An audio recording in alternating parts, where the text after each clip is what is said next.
ಆಕಾಶವಾಣಿ ಹೊಸಪೇಟೆ.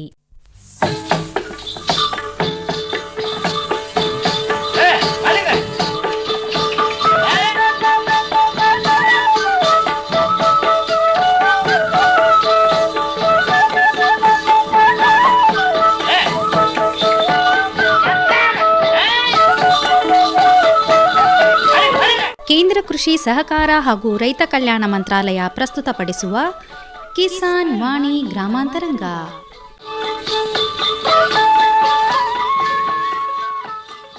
ಪ್ರಧಾನಮಂತ್ರಿ ಕಿಸಾನ್ ಮಾನ್ಧನ್ ಯೋಜನೆ ಸಿಗುವುದು ಪೆನ್ಷನ್ನ ಆಸರೆಯು ಆಗದು ನಿರಾಸರೆ ಇನ್ನು ಸಿಗುವುದು ಸಂತಸದ ಕ್ಷಣವು ಕಳೆಯುವುದು ಸುಖದಿಂದ ವೃದ್ಧಾಪ್ಯ ರಕ್ಷಿತ ಆಗುವ ಅನ್ನದಾತ ಸುರಕ್ಷಿತ ಆಗುವ ಅನ್ನದಾತ. ಪ್ರಧಾನಮಂತ್ರಿ ಕಿಸಾನ್ ಮಾನ್ಧನ್ ಯೋಜನೆಯಿಂದ ಲಘು ಮತ್ತು ಸಣ್ಣ ಹಿಡುವಳಿದಾರ ರೈತರ ಭವಿಷ್ಯವಾಗುತ್ತೆ ಸುರಕ್ಷಿತ. 60 ವರ್ಷ ವಯಸ್ಸಾದ ನಂತರ 3,000 ರೂಪಾಯಿಗಳ ಮಾಸಿಕ ಪೆನ್ಷನ್ ಖಚಿತ. 55ರಿಂದ 200 ರೂಪಾಯಿಗಳ ಮಾಸಿಕ ಶುಲ್ಕ ನೀಡಿ 18ರಿಂದ 40 ವರ್ಷ ತನಕ ರೈತರು ಪ್ರವೇಶಿಸಬಹುದು. ಈ ಅಂಶದಾನ ಯೋಜನೆಯಲ್ಲಿ ಸರ್ಕಾರ ನೀಡುತ್ತದೆ ಸಮಪಾಲು ಕೊಡುಗೆ. ಎಲ್ಲ ರೈತ ಬಾಂಧವರು ಈ ಸೇವೆಯ ಪ್ರಯೋಜನಕ್ಕಾಗಿ ಜನಸೇವಾ ಕೇಂದ್ರಕ್ಕೆ ಹೋಗಿ ಉಚಿತವಾಗಿ ತಮ್ಮ ಹೆಸರನ್ನು ನೋಂದಾಯಿಸಿಕೊಳ್ಳಿ. ಪ್ರಧಾನಮಂತ್ರಿ ಕಿಸಾನ್ ಮಾನ್ಧನ್ ಯೋಜನೆ ಅನ್ನದಾತರ ಪರಿಶ್ರಮಕ್ಕಾಗಿ ಈಗ ಪೆನ್ಷನ್ನಿಂದ ಅವರ ಮನೆ ಸುರಕ್ಷಿತ. ಕೃಷಿ ಮತ್ತು ರೈತ ಕಲ್ಯಾಣ ಖಾತೆ ಭಾರತ ಸರ್ಕಾರದ ವತಿಯಿಂದ ಜನಹಿತಕ್ಕಾಗಿ ಜಾರಿ. ಇಂದಿನ ಈ ಕಾರ್ಯಕ್ರಮದಲ್ಲಿ ಕೃಷಿ ಅನುಭವಗಳ ಬಗ್ಗೆ ಹಗರಿಬೊಮ್ಮನಹಳ್ಳಿ ತಾಲೂಕು ಮಾಲವಿ ಗ್ರಾಮದ ಹಿರಿಯ ರೈತರಾದ ಶ್ರೀ ಕೊಟ್ರೇಶಪ್ಪ ಕೆ ಅವರೊಂದಿಗೆ ಸಂದರ್ಶನ ಕೇಳುವಿರಿ. ನಮಸ್ಕಾರ ರೈತ ಬಾಂಧವರೇ, ಕಿಸಾನ್ ವಾಣಿ ಗ್ರಾಮಾಂತರಂಗ ಕಾರ್ಯಕ್ರಮಕ್ಕೆ ತಮಗೆಲ್ಲ ಸ್ವಾಗತ. ನಮಸ್ಕಾರ ಕೊಟ್ರೇಶಪ್ಪರೇ. ನಮಸ್ಕಾರ ಸರ್. ಕೆ ಕೊಟ್ರೇಶಪ್ಪ ಅಂತ ನಮ್ಮ ಹೆಸರು. SLC ಆಗಿದೆ ನಮ್ಮದು. ನಮ್ಮ ವಯಸ್ಸಿಗೆ 60 ವರ್ಷಕ್ಕೆ ಬಂದಿದ್ವಿ. ನಿಮ್ಮ ಮೂಲತಃ ವೃತ್ತಿ ಜೀವನ ಕೃಷಿನೇ? ಮೂಲತಃ ವೃತ್ತಿ ಕೃಷಿ.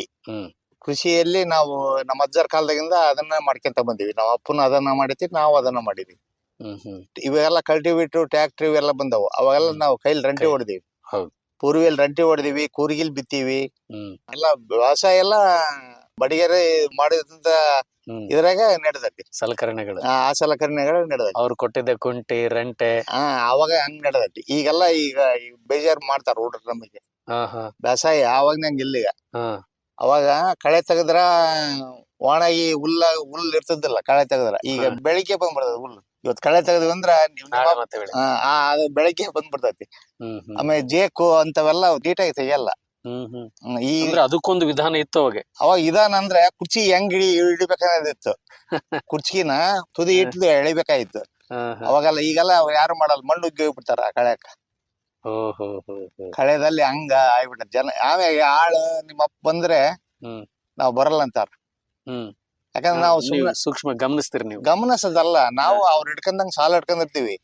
ನಮ್ಮದ ಬೇರೆ ಅವ್ರದ ಬೇರೆ. ಯಾಕಂದ ಇದು ವ್ಯವಸಾಯ ಈ ಬೆಳಕರತಿಗೆ ಹುಡ್ತದ ಫುಲ್.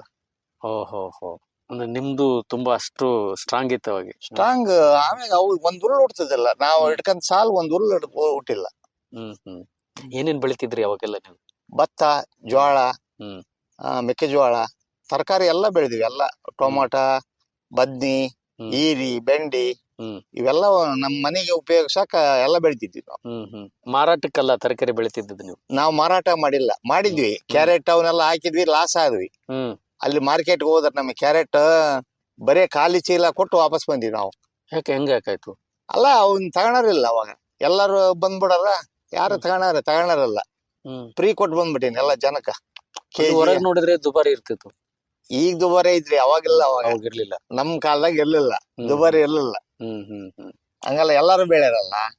ಸಾಮಾನ್ಯವಾಗಿ ಎಲ್ಲಾ ರೈತರು ಅವ್ರವ್ರ ಒಂದು ಸಣ್ಣ ಪ್ಲಾಟ್ ಮಾಡ್ಕೊಂಡ್ ಎಲ್ಲಾದು ಆ ತರಕಾರಿ ಎಲ್ಲಾ ಬೆಳ್ಕೊಳಾರು.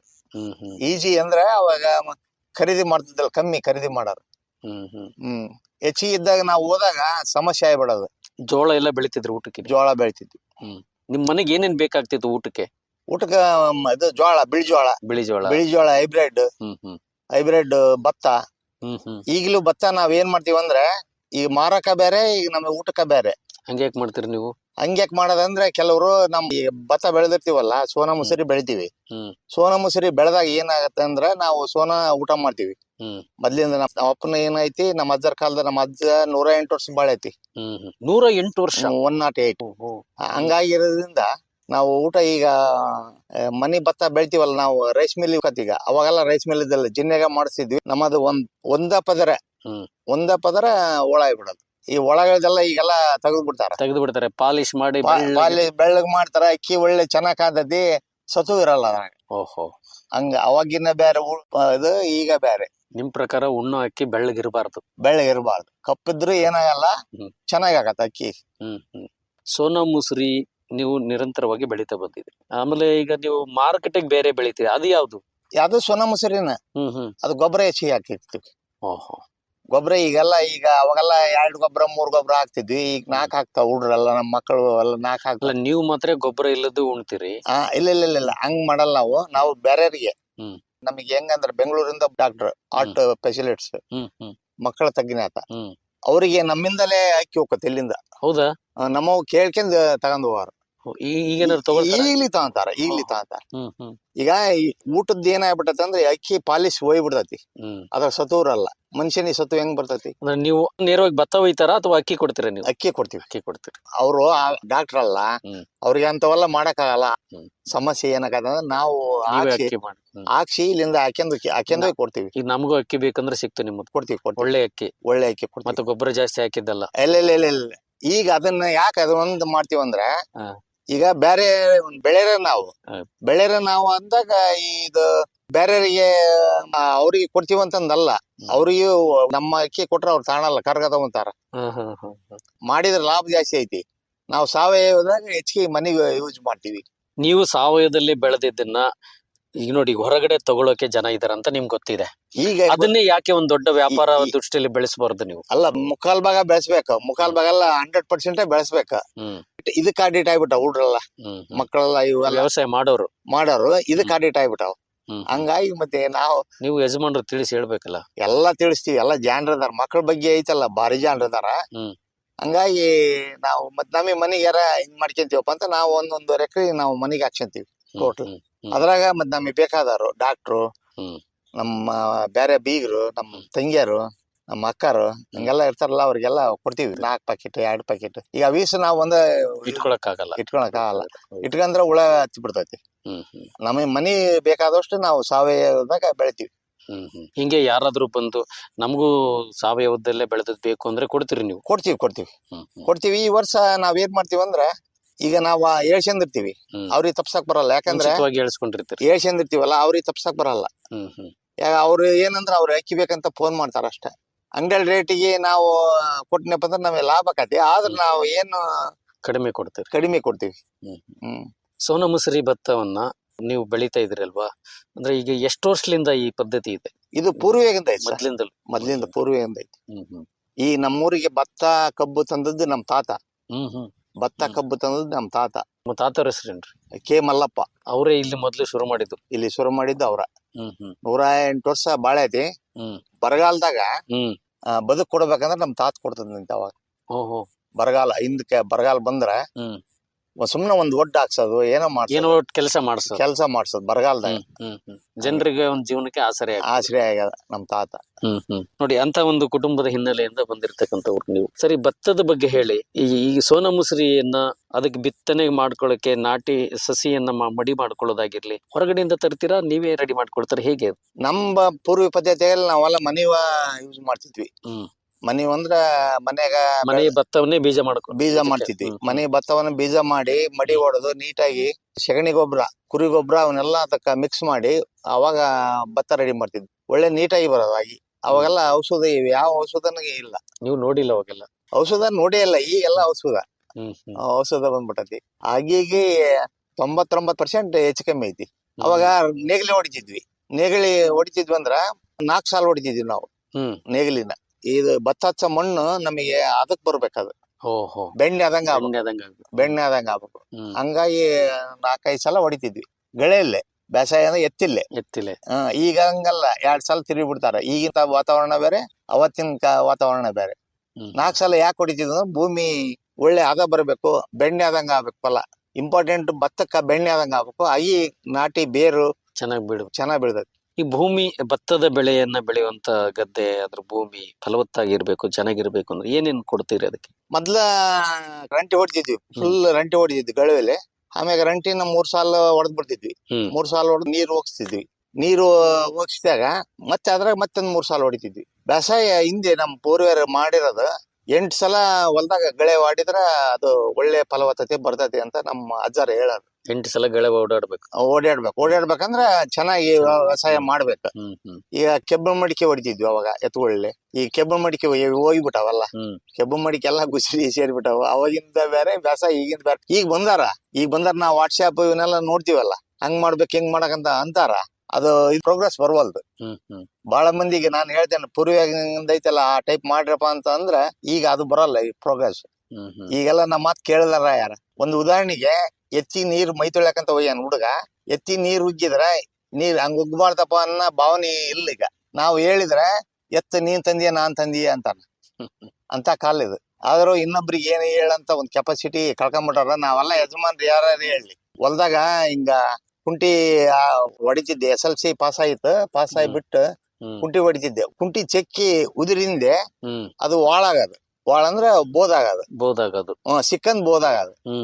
ಹಂಗಾಗಿ ಅಲ್ಲಿ ಒಬ್ರು ಬಂದ್ರು ಯಜಮಾನ್ರ, ಇದು ಯಾಕೆ ಬೋದಾಕತ್ತಲ್ಲ ಅಂತ. ತರುವಿದೆ ಚೆಕ್ಕಿ ಅಲ್ಲಿ ಬಿದ್ದಿತ್ತು, ಚೆಕ್ಕಿ ಬಿದ್ದತ್ ನೋಡಂದ. ಬಂದು ಚೆಕ್ಕಿ ಬಡದ ಮತ್ತೆ ರಿಪೀಟ್ ಹೊಡೆದೆ. ಇದು ನಿಮ್ಮ ಪರಸ್ಪರ ಕಲಿಕೆ ಇದೆಲ್ಲ.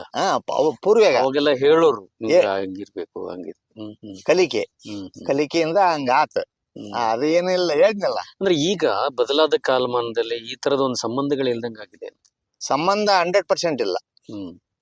ನಾನು ಅವ್ರು ಇವ್ರು ಅನ್ನಂಗ್ ಬೇಯಂಗಿಲ್ಲ, ಏನ್ ಮಾಡಂಗಿಲ್ಲ. 100% ಸಂಬಂಧಗಳು ಇಲ್ಲ, ಕಮ್ಮಿ. ಈಗ ನಮ್ಮ ಹೊಲ್ದಕ್ ಹೋಗಿವಂದ್ರ ಯಾರು ಹೋಗಿ ಅವಾಗೆಲ್ಲ ತರಕಾರಿ ಹರ್ಕೊಂಬರೋರು. ಈಗ ಯಾರ ಹೊಲ್ದಕ್ ಹೋಗಿ ಯಾರು ಏನ್ ಹರ್ಕೊಂಬರಂಗಿಲ್ಲ, ಮುಟ್ಟಂಗಿಲ್ಲ. ಆಮ್ಯಾಗ ನಾವ್ ತಿಂದು ಅವಾಗ ಬೇರೆ ಯೂಸ್ ಆಗವು. ಅಂದ್ರೆ ಈಗ ಸೋನಾ ಮುಸುರಿ ಭತ್ತವನ್ನ ಬೆಳಿತಿದ್ರಲ್ವಾ? ಹೌದೌದು. ಯಾವ ರೀತಿಯ ಗೊಬ್ಬರಗಳನ್ನ ನೀವು ಕೊಡ್ತಾ ಇದ್ರಿ ಅಂತ? ನಾವು ಅವಾಗ DAP ಹಾಕ್ತಿದ್ವಿ. ಫಸ್ಟ್ನೇ ಗೊಬ್ಬರ DAP ಹಾಕ್ತಿದ್ವಿ. ಎರಡನೇದು 26 ಇವನ್ನ ಹಾಕ್ತಿದ್ವಿ, ಎರಡನೇ ಗೊಬ್ಬರ. ಇನ್ನೊಂದು ಗೊಬ್ಬರ ಪೊಟಾಸು ಯೂರಿಯಾ ಹಾಕ್ತಿದ್ವಿ. ಪೊಟಾಸು ಯೂರಿಯಾ ಹಾಕಿದ್ರೆ ಅದು 3ನೇ ಗೊಬ್ಬರ 50. ಈಗ 4 ಹೋಗ್ತಾರ. ಅವಾಗೆಲ್ಲ 3 ಗೊಬ್ಬರದಲ್ಲೇ ಬೆಳಿತಿದ್ವಿ. ಆಮ್ಯಾಗ ಇನ್ನೊಂದು ಅವಾಗ ಅವು 3 ಗೊಬ್ಬರದಲ್ಲಿ ಯಾಕೆ ಬೆಳಿತಿದ್ವಿ ಅಂತ ಕಮ್ಮಿ ಆಗ್ತಿದ್ವಿ ಗೊಬ್ಬರ ನಾವು. ಇನ್ ಪೂರ್ತಿಯಾಕ ಅವು ನಮಗೆ ಇದಾಗಬೇಕು. ಈಗೆಲ್ಲ ಹಂಗಲ್ಲ. ಅವಾಗ ನಾವ್ ಸಗಣಿ ಗೊಬ್ಬರ ಇರ್ತಿದ್ವಿ. ಸಗಣಿ ಗೊಬ್ಬರ ಇರೋದ್ರಿಂದ ಭೂಮಿ ಫಲವತ್ತಾಗಿರೋದು. ಈಗ ಅವಾಗ ಈಗ ಡಿಫ್ರೆನ್ಸ್ ಆಗಿದೆ. ಅಲ್ಲ, ಈಗ ನೀವು ಈಗ ಸಗಣಿ ಗೊಬ್ಬರದ ಪ್ರಮಾಣ ಕಡಿಮೆ ಮಾಡಿದಿರೋ ಹೆಚ್ಚಿದೆಯೋ? ಇಲ್ಲ, ನಾನು ನಮ್ಗೆ ಒಂದು 25 ಎಕರೆ ಇದೆ ಅಲ್ಲ, ಈ ಹೈನುಗಾರಿಕೆ ಇದ್ ನಮ್ಮದು. ಸೊ ಹಾಗಾಗಿ ನಿಮ್ಗೆ ಸಾಕಷ್ಟು ಕೊಟ್ಟಿಗೆ ಗೊಬ್ಬರ ಸಿಗುತ್ತೆ ಅಂದ್ರೆ ಹಂಗಲ್ಲ. ನಾವು ಈಗ 3 ಎಕರೆಗೆ ಹೋಗ್ತೀನಿ. ನಮ್ಮದು ಒಟ್ಟು ವರ್ಷ 3 ಎಕರೆಗೆ ನಾವು ಗೊಬ್ಬರ ಹಾಕ್ತಿವಿ. ಯಾಕಂದ್ರೆ ಮನಿದ್ ಗೊಬ್ಬರ ಅಲ್ಲ, ಅದು ಟರ್ನ್ ಆಗಿ ಬರ್ತದೆ ನಮಗೆ. 25 ಎಕರೆಗೆ ಈ ಹೊಲ ಪಟ್ಟ ಹಾಕಿಲ್ಲ ಅಂದ್ರೆ ನೆಕ್ಸ್ಟ್ ಹಾಕ್ತಿವಿ. ಆ ಟೈಪ್ ಐತಿ. ಮೊದ್ಲಿಗೆಲ್ಲ 35-40 ಎಮ್ಮಿದ್ದು ನಮ್ಮ. ಅಂದ್ರೆ ಈಗ ಅಂಗಡಿ ಗೊಬ್ಬರದ ಪ್ರಮಾಣ ಬಳಕೆ ಕಡಿಮೆ ಅವಾಗ. ಪೂರ್ವಿಯಲ್ಲಿ ಅಂಗಡಿ ಗೊಬ್ಬರದ ಬಳಕೆ ಬಹಳ ಕಮ್ಮಿ. ಈಗ ಜಾಸ್ತಿ ಆಗಿದೆ. ಈಗ ಮಕ್ಕಳೆಲ್ಲ ಮುಂದರ್ದಿದ್ದಾರೆ. ಈಗ ಅವ್ರಿಗೆ ಬಿಟ್ಟಿದ್ದೀರಿ ನೀವು? ಅವ್ರಿಗೆ ಬಿಟ್ಬಿಟ್ಟಿದೀವಿ. ಆದ್ರೂ ಭತ್ತದ ಬೆಳೆಯ ವಿಚಾರದಲ್ಲಿ ನೀವು ಸ್ವಲ್ಪ ತಗೊಂತೀವಿ, ಕೇರ್ ತಗೊಂತೀವಿ. ನೀವು ಕೇರ್ ತಗೊಳ್ತಾ ಇದ್ರಿ? ಹೌದು, 100% ತಗೊಂತೀವಿ. ಯಾಕಂದ್ರೆ ನಮ್ದು ಬೇರೆ ಕೆಲ್ಸ ಇಲ್ಲಲ್ಲ. ಅದ ಸೊಸೈಟಿ ಹೋಗ್ತಿವಿ, ಅಲ್ಲಿ ಏನೋ ಮೀಟಿಂಗ್ ಇದ್ರೆ ಹೋಗ್ತಿವಿ. ಏನೋ ರೈತರಿಗೆ ಅನುಕೂಲ ಮಾಡ್ಬೇಕಂತಂದು ಹೋಗ್ತೀನಿ ಆ ಕಡೆಗೆ. ಏನೋ ಒಂದು ಎಕರೆಗೆ ಎಷ್ಟು ಇಳುವರಿ ಬರುತ್ತ್ರಿ ಭತ್ತ? ಈಗ 40ರಿಂದ 50 ಬರ್ತತಿ. ಈಗ ಅವಾಗ 35 ಚೀಲನ ಕ್ವಿಂಟಲ್? ಚೀಲ 75 ಕೆಜಿ ಚೀಲ. ಆಮ್ಯಾಗ ಅವ್ನ್ ಭತ್ತ ಎಲ್ಲಾ ಖರ್ಚಿಗೆ ಹಾಕ್ತಿದ್ವಿ. ನವಣಿ ಖರ್ಚಿಗೆ ಹಾಕ್ತಿದ್ವಿ. ಖರ್ಚಿಗೆ ಅಂದ್ರೆ ಮನೆಗ ಬಿದ್ರ ಖರ್ಚಿ ಇಟ್ಟು ಅವನ ಮನೆಗೆ ಮಾಡ್ಕೊಳ್ತಿದ್ರಿ. ಕಣಜ ಇದ್ದಂಗೆ ಅವ ಹಾಕಿ ಅದಕ್ಕೆಲ್ಲ ಸಗಣಿ ರಾಡಿ ಬಳ್ದು ಕಡೆಗೆ ಏನ ಸತಿ ಒಯ್ಯಿರಬಾರ್ದು ಆ ಟೈಪ್ ಮಾಡ್ತಿದ್ವಿ. ಈಗ್ಲೂ ಇದಾವ ಆತರ? ಇಲ್ಲ ಈಗ ಇಲ್ಲ. ಈಗೆಲ್ಲ ಮತ್ತೆ ಏನಂದ್ರೆ ಈಗ ಅಲ್ಲ ಮುಗಿದೋಗ್ಬಿಟ್ಟದ ಆ ಕಾಲ. ಖರ್ಚಿ ಅವೆಲ್ಲ ಮನೆ ಇಲ್ಲ ಈಗ. ಇಲ್ಲ ಖರ್ಚಿಗೆ ಹಾಕಲ್ಲ ಈಗ. ಈಗ 6 ತಿಂಗಳು ಒಂದ್ಸಲ ಬೆಳಿತೀವಿ, ರಿಟರ್ನ್ ಮಾಡ್ಕೊಂಡ್ ಬೇಕಾದಷ್ಟು ಇಟ್ಕೊಳ್ತೀರಿ, ಉಳಿದಿದ್ದು ಮಾರ್ತೀವಿ. ಮನೆಗಂತ ಇದು ಹೇಳಿದ್ನಲ್ಲ, ಸಾವಯವದಾಗ ಅನುಕೂಲ ಮಾಡ್ಕೊಂತೀವಿ. ಭತ್ತ ಲಾಭದಾಯಕವಾಗಿದೆಯಾ ನಿಮ್ಗೆ? 100% ಲಾಭದಾಯಕ ಐತಿ. ಈಗಿನ ರೇಟಿಗೆ ಅವಾಗಿನ ರೇಟಿಗೆ ಡಿಫ್ರೆನ್ಸ್. ಅವಾಗ 400ರಿಂದ 600, ಈಗ 3000 ಮಟ್ಟ ಬಂದೈತಿ ಈಗ ಭತ್ತ ಕ್ವಿಂಟಲ್ಗೆ. ಅವಾಗೆಲ್ಲ 600. ಅದು ಆ ಕಾಲ. ಈಗ 4-5 ಸಾವಿರ ಆಗ್ತದೆ. ಅಲ್ಲ, ಆಗ್ಬೋದು. ಇನ್ ನೆಕ್ಸ್ಟ್ ಆಗ್ಬೋದು 4-5 ಸಾವಿರ. ನಾವು ಅನ್ಕೋಬೇಕಷ್ಟ, ನಮ್ಮ ಮನಸ್ಸಿನಾಗ ಅನ್ಕೋಬೇಕು. ಈಗ ಎಷ್ಟೊಂದು 3 ಸಾವಿರ ಆದ್ರೆ ಇದೆ. 3,000 ಐತಿ. 3,000 ಸಿಗ್ತದೆ. ಒಂದು ಎಕರೆಗೆ ಎಷ್ಟು ಲಾಭ ಬರ್ತದೆ ನಿಮ್ಗೆ, ಎಷ್ಟು ಖರ್ಚಾಗ್ತದೆ? ನನ್ನ ವ್ಯಾಲ್ಯೂಷನ್ ಪ್ರಕಾರ ಒಂದು 22,000 ರೂಪಾಯಿ ಖರ್ಚಾಗತ್ತೆ. ಖರ್ಚಿರ್ತದೆ. ಖರ್ಚು ಲಾಭ ಆಗತ್ತೆ, ಉಳಿದದ್ ಲಾಭ ಆಗತ್ತೆ. ಒಂದ್ ಎಕರೆಗೆ ಎಷ್ಟು ಆದಾಯ ಬರ್ತದೆ? ಅದು ಒಂದು 20,000 ಬರ್ಬೋದು. 20,000 ಬರ್ಬೋದು. ಈಗ ಎಷ್ಟು, ಒಂದು 45 ಕ್ವಿಂಟಲ್ ತೆಗಿತೀರಾ ನೀವು? ಹೌದು, 45 ಪಾಕೆಟ್. 45 ಪಾಕೆಟ್. ರೇಟು ಒಂದ್ ಪಾಕೆಟ್ಗೆ ಎಷ್ಟು ಸಿಗ್ತದೆ ಈಗ? ಜಾಸ್ತಿ 3,000 ಸಹ. 3,000. 2,800. ನಿಯರ್ 3,000 ಅನ್ಬೇಕು ಈಗ. 3,000 ಅನ್ಕೊಳ್ಳಿ. ಬೇಡ, ಒಂದ್ 2,900 ಆವರೇಜ್ ಅಂತ ಇಟ್ಕೊಳ್ಳಿ. 2,900. 1,30,000 ಚಿಲ್ಲರೆ ಆಗ್ತದೆ. ಉಳಿತೈತಿ. 30,000 ಖರ್ಚಾದ್ರೂ ಸಹಿತ 1,00,000ದವರೆಗೂ ದುಡಿಬಹುದು. ಮನ್ಸು ಮಾಡ್ಬೇಕಷ್ಟ. ನಾವ್ ಮನ್ಸು ಮಾಡ್ಬೇಕು. ಅದಕ್ಕೆಲ್ಲ ರೋಗ ರುಜಿ ಇನ್ನುಳಿದು ಏನು ಪ್ರಾಬ್ಲಮ್ ಇದ್ರೆ. ಆಮೇಲೆ ಕೆಲವೆಲ್ಲ ಭತ್ತ ಹತ್ತಲ್ಲ. ಏನೇನ್ ರೋಗ ಬರ್ತದೆ ಯಜಮಾನ್ರೆ? ಅದು ನೋಡ್ರಿ, ಬೇರ್ ಕೊಳೆಯೋದು ರೋಗ ಬರ್ತೈತಿ. ಬೇರ್ ಕೊಳೆಯೋದು ರೋಗ ಬರ್ತೈತಿ. ಆಮ್ಯಾಗ ತೆನಿ ಔಟ್ ಆಗೋದ್ ಬರ್ತೈತಿ. ತೆನಿ ಹೊಡಿಯುವಾಗ ಸುಳಿ ಬಿದ್ದು ಅದು ಸುಳಿಯಾಗ ಹುಳ ಇರ್ತೈತಿ ಅಂತ, ಅದು ಬರ್ತೈತಿ. ಅವಾಗೆಲ್ಲ ಎಂಟ್ರೆ ಸ್ವಲ್ಪ ರೋಗಾರ ಈಗೆಲ್ಲ ಇಷ್ಟರಲ್ಲಿ ಕಂಟ್ರೋಲ್ ಆಗ್ತಿತ್ತು ನಿಮ್ಗೆ? ಅವು ಒಳ್ಳೆ ಕಂಟ್ರೋಲ್ ಆಗತ್ತೆ. ಕಂಟ್ರೋಲ್ ಆಕತ್ತ. ಹೆಗಲ್ ಮೇಲೆ ಹಾಕ್ಯಂದ್ ಹೊಡಿತಿದ್ವಿ ಟ್ಯಾಂಕಿ. ಹೆಗಲ್ ಮೇಲೆ ಹಾಕ್ಯಂದ್ ಹೊಡೆದ್ ಅವಾಗೆಲ್ಲ. ಈಗ ಅಂದ್ರೆ ಈಗ ಹಂಗ್ ಮಾಡಿಲ್ಲ. ಈಗ ಇದು ಬಂದೈತಿ ಟ್ರ್ಯಾಕ್ಟರ್ಲಿ. ವಯರ್ ಬಿಟ್ಕೊಂಡ್ ಸೀದಾ ಒಂದೊತ್ತಲ್ಲಿ ಸರಿ ಬಿದ್ರೆ ಹಂಗ್ ಮಾಡಿದ್ವಿ. ನಮ್ಮ ಹುಡ್ರ ಹಂಗ್ ಮಾಡಿದ್ರು. ಟೆಕ್ನಾಲಜಿ ಬಳಸ್ತದ್ರಿ ಈಗ ಮಕ್ಕಳು. ಆಳಿಂದ ಸಮಸ್ಯೆ ಐತಲ್ಲ, ಸಮಸ್ಯೆ ಇರೋದ್ರಿಂದ ಒಂದ್ 4-4 ಆಳು ಹೊಡೆಯಂಗಿಲ್ಲ. ಬರೀ ವಯರ್ ಹಾಕೊಂಡ್ ಹೋಗೋದು. ಸುಮ್ನೆ ಹಿಡ್ಕೊಂಡು ಹೋಗ್ಬಿಟ್ರೆ ಆಯ್ತು. ಒಬ್ರು ಹೊಡಿತಾರ, ಇನ್ನುಳ್ಕ್ಯಾರ ಹಂಗ ವಯರ್ ಹಾಕೊಂಡ್ ಹೋಗೋದು. ಅಲ್ಲಿ ಟ್ಯಾಂಕ್ ಒಂದ್ ಕಡೆಗೆ ಇರ್ತದೆ. ಆ ಟೈಪ್ ಮಾಡಿದಾರೆ. ಆಳುಗಳ ಸಮಸ್ಯೆಯಿಂದ ಈ ತರ ಆಳುಗಳ ಸಮಸ್ಯೆ ದೊಡ್ಡ ಸಮಸ್ಯೆ. ಆಳುಗಳು ಅದನ್ನ ಹೇಳಿದ್ರೆ ಕಣ್ಣ ನೀರ್ ಬರ್ತಾವ. ಅವಾಗ ಇಷ್ಟ್ ಮಂದಿ ಬೇಕಂದ್ರೆ ಹೆಚ್ಚಿಗೆ ಬರೋರು. ಹೆಚ್ಚಿಗೆ ಬಂದ್ರು ವಾಪಸ್ ಕಳಿಸಿಲ್ಲ ನಾವು ಅವತ್ತು. ಅವ್ರಿಗೆ ಕೆಲಸ ಕೊಟ್ಟು ಬದುಕು ಮಾಡ್ಸಿವಿ ಅವತ್ತಿನ ಕಾಲ. ಇವತ್ತು ಹಂಗಿಲ್ಲ. ಇವತ್ತು ಒಂದ್ ಆಳು ಹಿಡ್ಕೋಬೇಕಂದ್ರ ಬದುಕು ಮಾಡ್ದಂಗ ಮಾಡ್ಸ್ಕೋಬೇಕು. ಅವ್ರು ಹೆಂಗ್ ಮಾಡ್ತಾರೆ ಹಂಗ್ ಮಾಡ್ಸ್ಕೋಬೇಕು. ನಾವ್ ಮಾಡ್ಸಕ ಬರಲ್ಲ. ಹಂಗ ಆ ಟೈಪ್ ಅದು ಕಷ್ಟ ಆಗಿದೆ. ಸರಿ, ಇದನ್ನೆಲ್ಲ ಅಂದ್ರೆ ಈ ತರದ ಕಾರ್ಮಿಕರ ಸಮಸ್ಯೆ ಅಥವಾ ಏನು ನಿಮ್ಮ ದೃಷ್ಟಿಯಲ್ಲಿ ಇದೆ ಅನ್ನೋದಾದ್ರೆ ನಿಮ್ಮ ಕುಟುಂಬದವರೇ ಇದನ್ನ ನಿರ್ವಹಿಸ್ಕೊಂಡು ಹೋಗ್ಬೋದು? ನಿರ್ವಹಿಸನ್ ನಮ್ಮ ಮನೆ ಯಾರು ಖಾಲಿ ಇಲ್ಲ ಈಗ್ಲೆಲ್ಲ. ಎಲ್ಲರೂ ಬಿಜಿ ಅಂದ್ರೆ ಎಲ್ಲರೂ ಕೆಲಸ ಮಾಡ್ತೀವಿ. ಹೊಲದಲ್ಲೇ ಕೆಲಸ ಮಾಡ್ತೀವಿ. ಮತ್ತೆ ಬಾಳ ಹೊಲ ಅಲ್ಲ, ಅವಾಗ ಅನಿವಾರ್ಯವಾದಾಗ ಆಳ್ಬೇಕು. ಇವತ್ತು ಒಂದ್ ಆಕಳ ಸಾಕಕ ಒಂದ್ ಆಳ್ ಇಟ್ಕೊಂಡ ಮಂದಿ ಐತಿ. ನಮ್ಮದ್ ಹಂಗಲ್ಲ. 3,800 3,000 ರೂಪಾಯಿ ಒಂದು 800 ರೂಪಾಯಿ ಒಂದ್ ಕರ ತಗೊಂಡು 27 ಆಕಳ ಹೆಚ್ಚಪ್ ಮಾಡಿದ್ದೆ. ಈಗಲೇ ಅದಾವ 5 ಅದಾವ. ಈಗ ಅವ್ ಮೇವಿನ ಸ್ವಲ್ಪ ಸಮಸ್ಯೆ ಆಗ್ಬಿಡ್ತು. ಮೇವಿನ ಸಮಸ್ಯೆ ಆಗಿ ಕೈ ಬಿಟ್ಬಿಟ್ಟೆ. ಈಗ ಎಷ್ಟಿದಾವ ದನಕರುಗಳು? ಈಗ 5 ಅದಾವ. 5 ಎತ್ತುಗಳು, ಆಕಳುಗಳು? ಇಲ್ಲ, ಆಕಳ 5 ಆಕಳುಗಳು. ಆಕಳ ಒಂದ್ ಕರ ಐತಿ, 4 ದೊಡ್ಡ ಅದಾವ. ಯಾವ ತಳಿದದು? 2 ಗಿರ್ ಅದಾವ, 3 ಹೆಚ್ಚಪ್ ಅದಾವ. ಹೈನುಗಾರಿಕೆಗೆ ಲಾಭದಾಯಕ. ಹೈನುಗಾರಿಕೆ ಲಾಭದಾಯಕ, ಪರ್ಫೆಕ್ಟ್ ಲಾಭದಾಯಕ. ಮನಸ್ ಕೊಟ್ಟು ಮಾಡ್ಬೇಕ. ಎಷ್ಟು ಹಾಲು ಬರ್ತದ್ರಿ? ಈಗ ಕಮ್ಮಿ ಆಗೈತ್ರಿ ನಮ್ದೀಗ.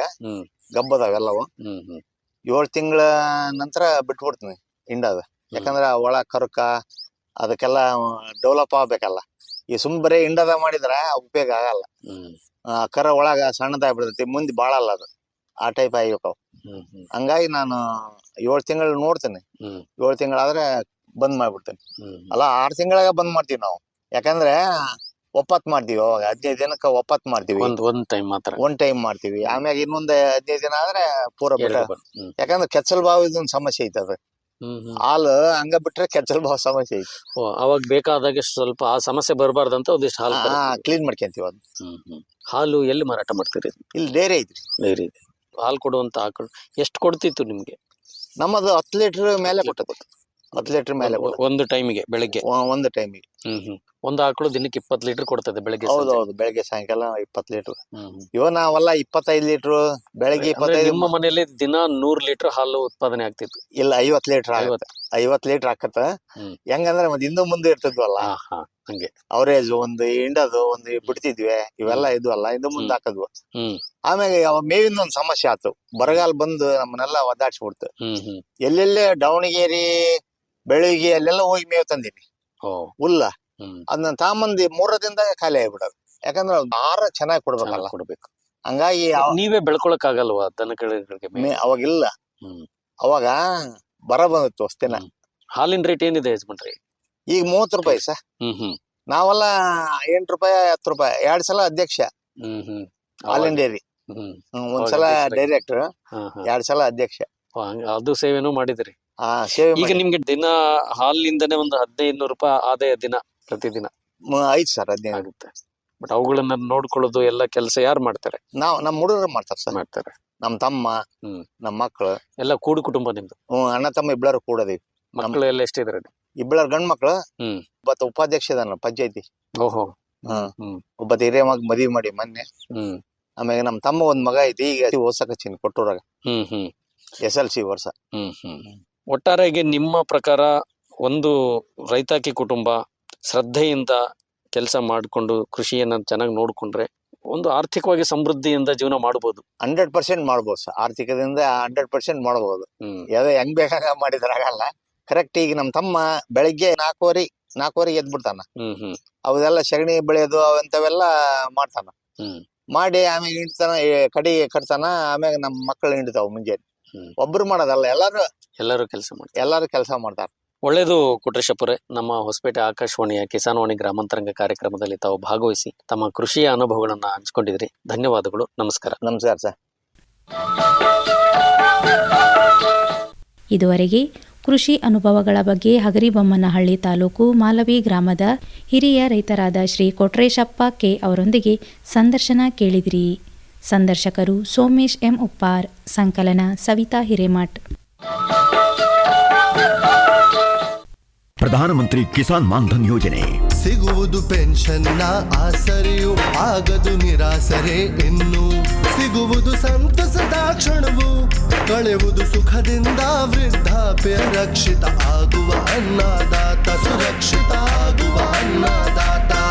ಪ್ರಧಾನಮಂತ್ರಿ ಕಿಸಾನ್ ಮಾನ್ಧನ್ ಯೋಜನೆಯಿಂದ ಲಘು ಮತ್ತು ಸಣ್ಣ ಹಿಡುವಳಿದಾರ ರೈತರ ಭವಿಷ್ಯವಾಗುತ್ತೆ ಸುರಕ್ಷಿತ. 60 ವರ್ಷ ವಯಸ್ಸಾದ ನಂತರ 3,000 ರೂಪಾಯಿಗಳ ಮಾಸಿಕ ಪೆನ್ಷನ್ ಖಚಿತ. 55ರಿಂದ 200 ರೂಪಾಯಿಗಳ ಮಾಸಿಕ ಶುಲ್ಕ ನೀಡಿ 18ರಿಂದ 40 ವರ್ಷ ತನಕ ರೈತರು ಪ್ರವೇಶಿಸಬಹುದು. ಈ ಅಂಶದಾನ ಯೋಜನೆಯಲ್ಲಿ ಸರ್ಕಾರ ನೀಡುತ್ತದೆ ಸಮಪಾಲು ಕೊಡುಗೆ.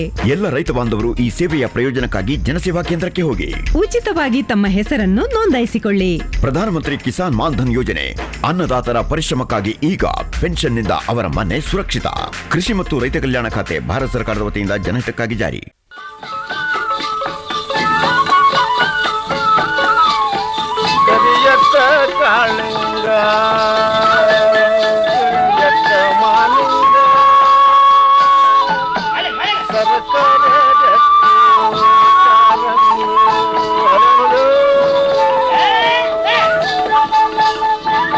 ಇದುವರೆಗೆ ಕೇಂದ್ರ ಕೃಷಿ ಸಹಕಾರ ಹಾಗೂ ರೈತ ಕಲ್ಯಾಣ ಮಂತ್ರಾಲಯ ಪ್ರಸ್ತುತಪಡಿಸುವ ಕಿಸಾನ್ ವಾಣಿ ಗ್ರಾಮಾಂತರಂಗ ಪ್ರಸಾರವಾಯಿತು.